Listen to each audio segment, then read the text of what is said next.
I had always been a strict dad. I believed that tough love was the only way to raise my daughter Lauren. Every time, when Lauren meets her friends, I always have all those bad feelings or thoughts that something bad might happen to her. I usually will scold her for her short skirts, tops, dress, and trying to be hot. I just don't trust her friends, especially the boys. They are not good boys.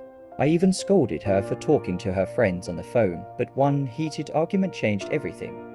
I was scolding her for the way she dresses. It could attract a lot of perverts, and it could be dangerous for her safety. Lauren was stubborn and didn't want to listen. I got angry and started yelling at her. I even called her names such as cheap, and so on. I wasn't thinking properly.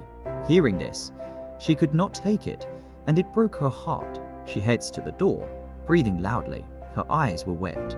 It was a rainy evening when Lauren stormed out of the house after a particularly intense shouting match. I was consumed by anger and frustration, but I didn't stop her. Little did I know that it would be the last time I would see my daughter alive. I just sat, hoping she would leave and never come back. A few hours later, I received a call that would shatter my world.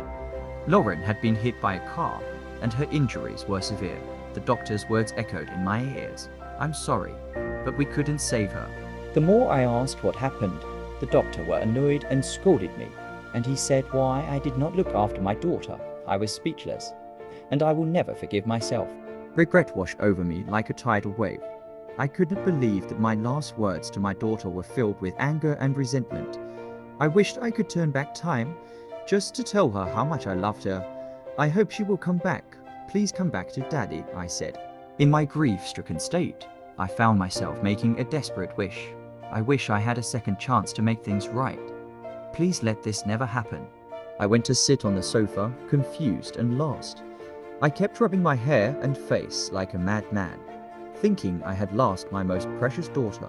My heart was hurt, and I imagined my life without my only daughter gone.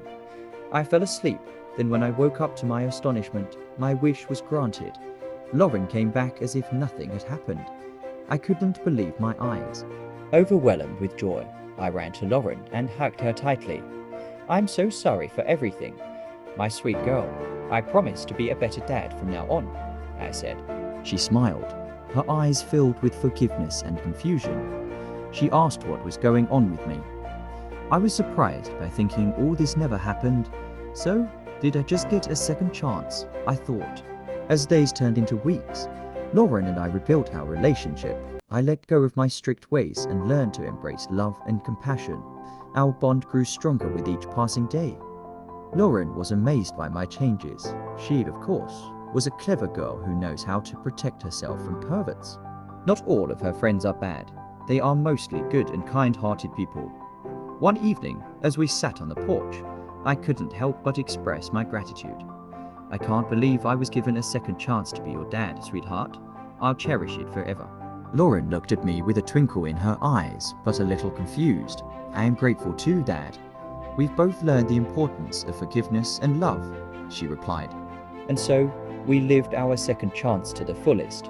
We cherished every moment together.